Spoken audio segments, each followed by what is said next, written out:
गाली देने वाला अधिकारी मुर्दाबाद मुर्दाबाद मुर्दाबाद। हमारी एकता जिंदाबाद जिंदाबाद जिंदाबाद। कांग्रेस एकता जिंदाबाद जिंदाबाद जिंदाबाद। बाबा साहब अमर है अमर है अमर है। बाबा साहब अमर है अमर है अमर है। खंड शिक्षा अधिकारी रतिया मुर्दाबाद मुर्दाबाद मुर्दाबाद। खंड शिक्षा अधिकारी रतिया मुर्दाबाद मुर्दाबाद मुर्दाबाद। सर, आज का जो धरना हमारा हो रहा है ये पूरे ज़िले का धरना है। कल हम बीओ यानी खंड शिक्षा अधिकारी रतिया गोविंद राम शर्मा जी से मिले थे। कुछ हमारे फाइल अटकाने का जो है ना, यहाँ पे बार बार ऐसी शिकायतें आ रही थी, उसको लेकर के हम मिले। लेकिन हमारी बात सुनने के बाद में ये आक्रोशित हो गए और आक्रोशित होने के बाद में इन्होंने हमारे को धमकाना शुरू कर दिया। और धमकाने बाद में इन्होंने ये कहा कि हम तो हाथी की तरह चलने वाले हैं और जो पीछे लोग होते हैं वो देख लो कौन लोग होते हैं। जब मैंने ये कहा कि पीछे लोग कौन क्या करते हैं, उसने कहा देख लो क्या करते हैं हाथी के पीछे। मैंने कहा तो क्या कुत्ते भौंकते हैं? ने कहा ऐसा ही समझो, तुम्हारे जैसे जो लोग हैं वो कुछ भी करते रहें, मैं इसकी परवाह नहीं करता। साथियों, इस बात को लेकर के हमने अपने सारी जितने भी मेरे ब्लॉक कार्यकारिणी के सदस्य थे उनसे हमने बात की और तुरंत इसका निर्णय लिया। हम एक दिन का सांकेतिक धरना यहाँ पे बीओ के रतिया के प्रांगण में हम रखेंगे। अगर आज इसके ऊपर भी कार्रवाई नहीं हुई, हम आज पुलिस अधीक्षक फतेहाबाद को एक एंटी एट्रोसिटी एक्ट जो है SC/ST एंटी एट्रोसिटी एक्ट के तहत इनके खिलाफ़ कार्रवाई करने के लिए एप्लीकेशन दे के आए हैं। और उसके बाद भी अगर कोई कार्रवाई नहीं होती, किसी तरह कार्रवाई नहीं होती, तो इसके लिए हम यानी कि आने वाले दिनों में चाहे हमें हेडक्वार्टर पे ज़िला मुख्यालय पे इसका हमने धरना रखना पड़े, 1 दिन का, 2 दिन का, 4 दिन का, 5 दिन का, यानी कि जब तक इसके खिलाफ़ कार्रवाई नहीं होती तब तक हम अपना काम करते रहेंगे। इन्होंने पूरे समाज को, इन्होंने पूरे अध्यापक वर्ग को एक बहुत बड़ी गाली जो संज्ञा दी है कुत्ते की, और ये कुत्ता यानी कि अनुसूचित जाति के जो लोग हैं कुत्ते हैं, इस बात को हम बर्दाश्त करने वाले नहीं हैं। हमारी भावनाएं आहत नहीं हुई, हमारा अपमान हुआ है। इसके लिए हमें इसके खिलाफ़ कार्रवाई करने के लिए चाहे CM से मिलना पड़े हम मिलेंगे। अगर उसके बाद भी कहीं पे कोई कार्रवाई नहीं होती, चाहे हमें हाई कोर्ट जाकर के सीधे अपनी मामले को डालना पड़े, लेकिन इस अधिकारी को जब तक ये इस तरह के अधिकारी जो अधिकारी एजुकेशन डिपार्टमेंट में हैं और इस तरह की जातिगत दुर्भावना रखते हैं और ये कहते हैं कि ये PN मेरा है, मेरा PN आपको पानी नहीं पिलाएगा, अगर पानी पिलाए तो वो घड़ा तुम्हारा पड़ा।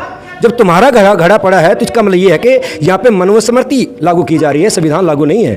भारतीय संविधान का पूरा अपमान है। और ऐसे लोग जो इन बड़े पदों पे, मन में इनके दिमाग के अंदर ये बात है कि ये लोग जो शेड्यूल कास्ट के लोग हैं, इनका काम सिर्फ सेवा करना है और हमारे सामने सिर्फ सिर झुका के बैठना है, ये इनकी बहुत बड़ी गलती है और इस बात को हम बर्दाश्त नहीं करने वाले। ये PN के बारे में इन्होंने कहा कि मेरा PN पानी नहीं पिलाएगा। मेरा PN की इंटीग्रिटी, मेरे PN की डिग्निटी मेरे लिए सही है, नहीं है, मेरे लिए सही है, किसी के लिए गलत हो सकती है। जब मैंने कहा कि ये क्या मतलब है कि पानी तो पिला सकता है, नहीं, ये पानी नहीं पिलाया, घड़ा पड़ा है, आप घड़े में पानी पी सकते हैं। साथियों, इसी लिए मैंने सभी साथियों से बात की और सभी साथियों ने एकजुट होकर कहा कि हम कल धरना रखेंगे और उसके बाद में कोई कार्रवाई नहीं होती फिर आगे कार्रवाई। उन्होंने हमारे साथियों के साथ अभद्र व्यवहार किया। हमारे समाज को, SC समाज को, अनुसूचित जाति राज्य के अध्यापक संघ के सभी साथियों को और सभी अनुसूचित जाति समाज को कुत्ता शब्द कह के ने गाली गलौज की है, अभद्र व्यवहार किया है। जो हजरत से रिलेटेड जो हमारे अध्यापक बंधु हैं, ये कल हमारे पास यहाँ ऑफिस में आए थे। ये 5-6 जने थे। तो इन्होंने अलग अलग मुद्दों पर हमसे डिस्कस किया, तो दबाव बनाने की हमारे ऊपर चेष्टा करी। तो ये 5-6 लोग आए, ये सर्विस बुक को लेकर के, जो एक रिटायर्ड टीचर की सर्विस बुक थी, उसमें मैंने एक पल का भी विलम्ब नहीं किया था सिग्नेचर करने में। उनका एक मेडिकल बिल था, जो मेडिकल बिल की फाइल थी, जो DW फतेहाबाद से ऑब्जेक्शन लग करके आई थी। ऑब्जेक्शन ये था कि इसमें आपका जो डिपेंडेंट है, यानी कि आपका जो फादर है, वो और आपका खुद का एड्रेस अलग अलग है, तो ये ऑब्जेक्शन आप दूर करें। ये हमने ऑब्जेक्शन नहीं लगाया था, ये ऑब्जेक्शन DW से लग करके आया था। तो जब हमने फ़ाइल भेजी तो वो ले करके हमारे पास आ गई दोबारा कि जी ये आप सीधी भेज दो और मैं अपने आप जो है वो पास करवा लूँगा। तो मैंने कहा भाई ये ऑब्जेक्शन दूर करे बिना मैं मेरे सिग्नेचर से कैसे भेज दूँ, आप सीधे ले जाओ। तो ये उनको एक वो थी, तो इस चक्कर में ये 5-6 लोग मेरे पास यहाँ आ गए। मैंने एक शब्द भी नॉन पार्लियामेंट्री नहीं बोला, सर इस चेयर की गरिमा का मुझे ज्ञान है।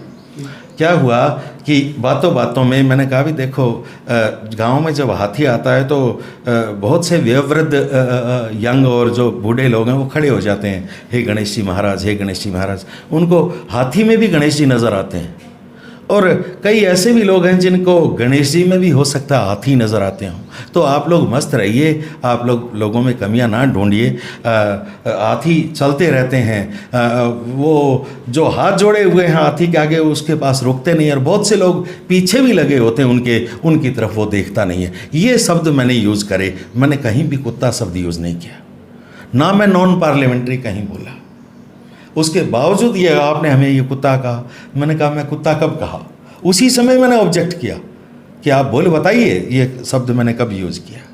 मैं पार्लियामेंट से नॉन पार्लियामेंट्री कैसे हो सकता हूँ इस कुर्सी के ऊपर बैठ करके? कभी कोई किसी प्रकार की यदि पूरा ब्लॉक यदि ये बात बता दे कि मैंने एक शब्द भी गलत बोला हो तो मैं मान जाऊँ। सर फिर इन्होंने ये तिल का ताड़ बना दिया, making mountain of mole hill rather they could have settle the matter easily. तिल का ताड़ बना दिया इन्होंने, कोई मैटर ही नहीं था। उस मैटर को भी इन लोगों ने मतलब बढ़ा चढ़ा करके और